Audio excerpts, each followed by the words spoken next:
It was the knee on the neck of justice, and it wouldn't be forgotten.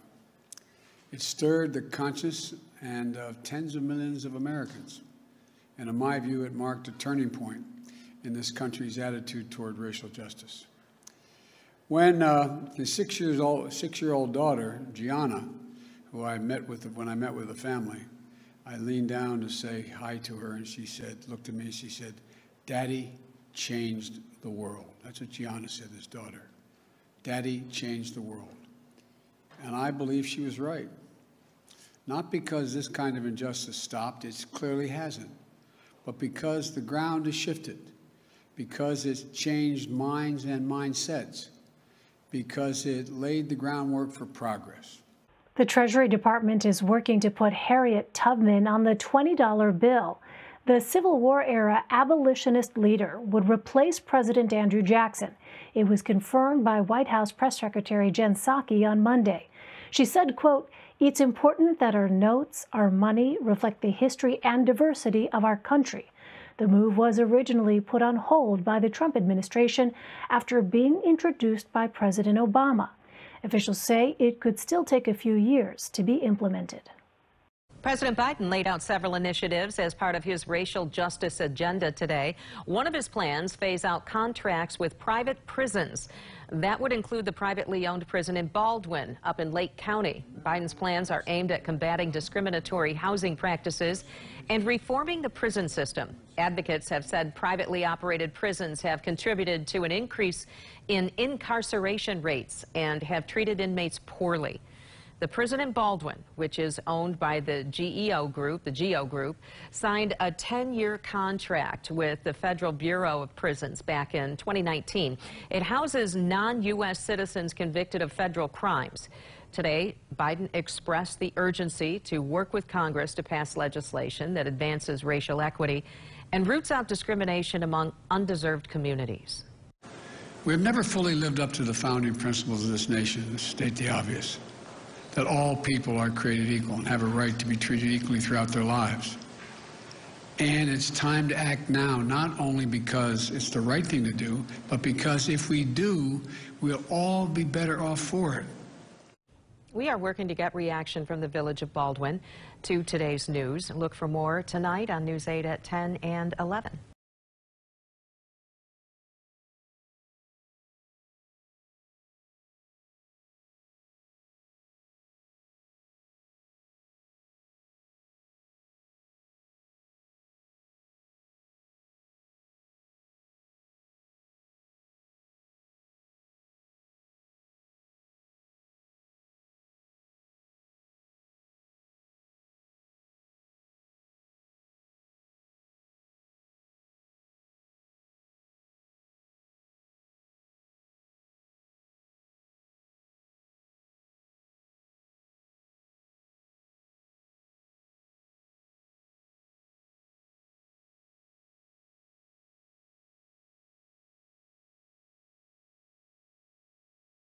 We already have a nigger mayor. We don't need any more nigger big shots. I learned a lot, and I learned that and Corn Pop was a bad dude.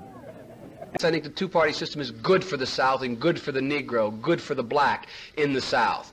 Other than the fact that they still call me boy, I think they've changed their mind a little bit. If Haiti just quietly sunk into the Caribbean or rose up 300 feet, it wouldn't matter a whole lot. Is it because blacks are involved in Haiti? It was old media that got him in trouble. Personal comments he made about another White House hopeful, Senator Barack Obama. I mean, you got the first sort of mainstream African American who was articulate and bright and clean and a nice-looking guy. I mean, that's a storybook, man. He's going to let the big banks once again write their own rules. Unchain Wall Street. They're going to put you all back in chains. We have this notion that somehow if you're poor, you cannot do it. Poor kids are just as bright and just as talented as white kids. It's a long way until November. We got more questions. You got more questions, but I tell you, if you have a problem figuring out whether you're for me or Trump, then you ain't black. It don't have nothing to do with Trump. It has to do with the fact I want something for my community. I would love to see. Take a look at my record, man. I have a record that is second to none. The NAACP has endorsed me every time I've run.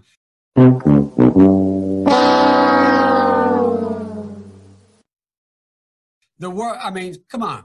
Take a look at the record. Come on, baby. Let's investigate. Yeah. Joe has a terrible history in the black community, and everybody just loves him because he's the fluffy old guy. Former Vice President Joe Biden, he's run for president twice before, unsuccessfully. He's never before been the front runner. Now that he is towering over all the other declared Democratic candidates, his almost 5 decades in public life are getting some real scrutiny. On top of that list, his record on civil rights during his younger days as a U.S. Senator. CNN's Jeff Zeleny has exclusively obtained some letters written by Biden himself. Joe Biden is coming back as a solo act. I'm ready to go. With his long record facing a new look under the spotlight of the 2020 campaign. Gentlemen and ladies of the Senate. One chapter receiving fresh scrutiny comes from his earliest years in the Senate, when he strongly opposed mandatory school busing.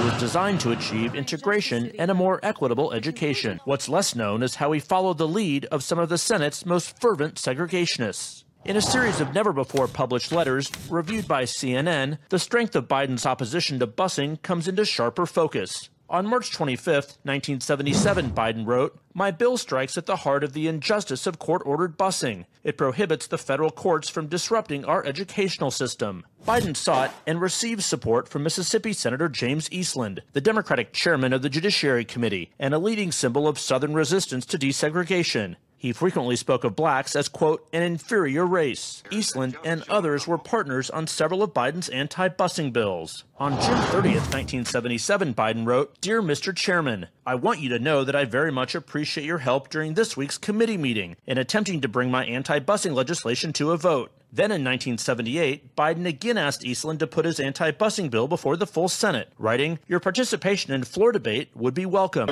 Ronnie Dunn is a professor at Cleveland State University who co-wrote the book Boycotts, Busing, and Beyond. Those letters I find somewhat surprising given Senator Biden's or Vice President Biden's current position and potential candidacy for the presidency and his position as a liberal. Those are issues that he's obviously going to have to answer for. You said surprising. Surprising in what way? Well, the fact that he would solicit the support of staunch segregationists, James Eastland as well as Jesse Helms, introducing legislation as opposing busing at that time. Now to the race for 2020 this morning and new backlash against former Vice President Joe Biden. He's refusing to apologize as he faces growing criticism over comments he made about being able to work with others in Washington. But his examples were segregationist senators 40 years ago. Apologize for what? Refusing to apologize for touting his ability to find common ground with senators he disagreed with, even segregationists. Biden is facing sharp criticism. At a fundraiser Tuesday, Biden describing Senator Herman Talmadge of Georgia as one of the meanest guys I ever knew, but adding, well, guess what? At least there was some civility. We got things done. And recalling Senator James Eastland of Mississippi, Biden said, he never called me boy. He always called me son. Biden's 2020 rival, Senator Cory Booker, demanding an apology. Somebody running for president of the United States, somebody running to be the leader of our party, should know that using the word boy in the way he did can cause hurt and pain. Vice President Biden shouldn't need this lesson.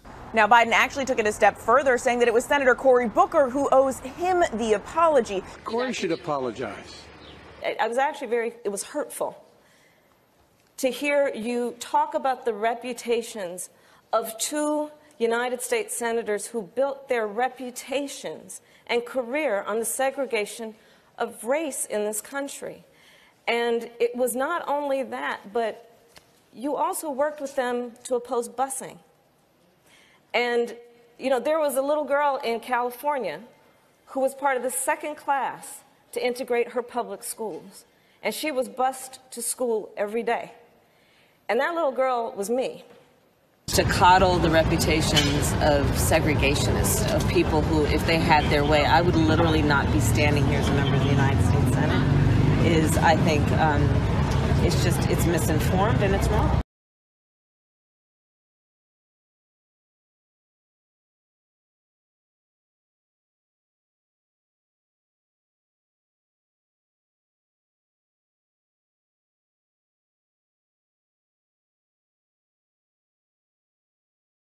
But Biden is not backing down.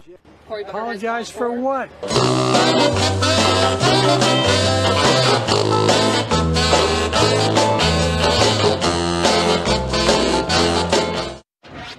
I like the idea they keep in jail longer. I'm the guy that wrote the bill requiring federal judges to keep people in jail 100% of the time for which they're sentenced. It doesn't matter whether or not they're the victims of society.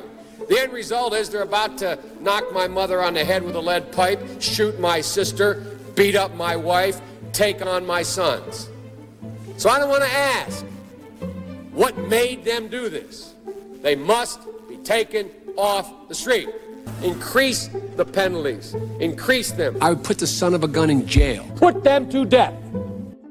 From the crack epidemic of the 80s to the crime wave of the 90s to the post-9/11 war on terror, throughout his career, Biden has represented the Democratic Party consensus, shifting his views to fit whatever best serves his own political career.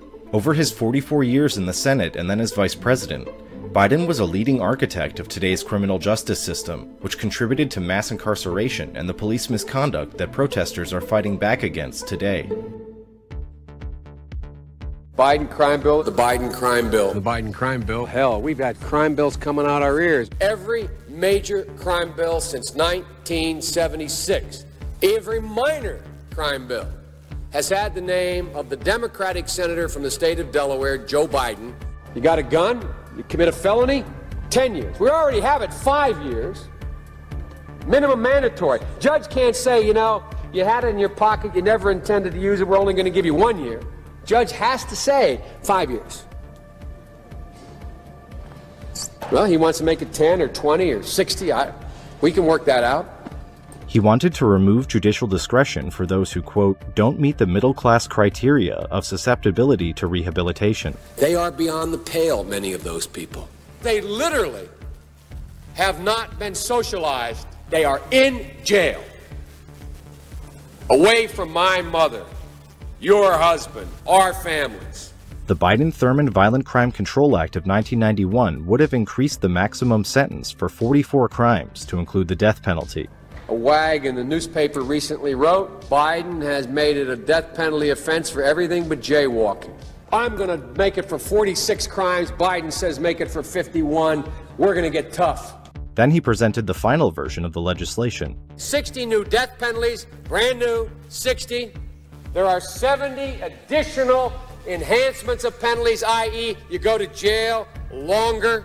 After his disastrous 1987 presidential campaign, Biden had staged his political comeback, in part by becoming a media darling on issues of policing and crime, and he led the fight to pass the landmark 1994 crime bill under Bill Clinton. When I wrote the original bill that started this whole process, the so-called Biden crime bill, I didn't call a liberal confab and write it. I didn't call any big society people and write it. I called the cops. A Democratic president wants 100,000 cops. A Democratic president wants to build 125,000 new prison cells. That's the secret. That somehow the Republicans tried to make the crime bill tougher. I say poppycock. They didn't make anything tougher. Found out that this midnight basketball isn't getting them together a bunch of jive folks living in their city to do, try to see if they can be Michael Jordan. When they found out, they were keeping schools open. So gangs come off streets instead of out raping my mother, marauding me, robbing the local store. They're in a gymnasium. And my daughter will be safer. My wife will be safer. My mother will be safer. And I will be safer. And I will be happy. Never again should Washington put politics and party above law and order. Along with several laws passed in the 80s, the 1994 crime bill drove up the local, state, and federal prison populations, and it tarnished the reputations of Biden and Bill Clinton, who signed it into law.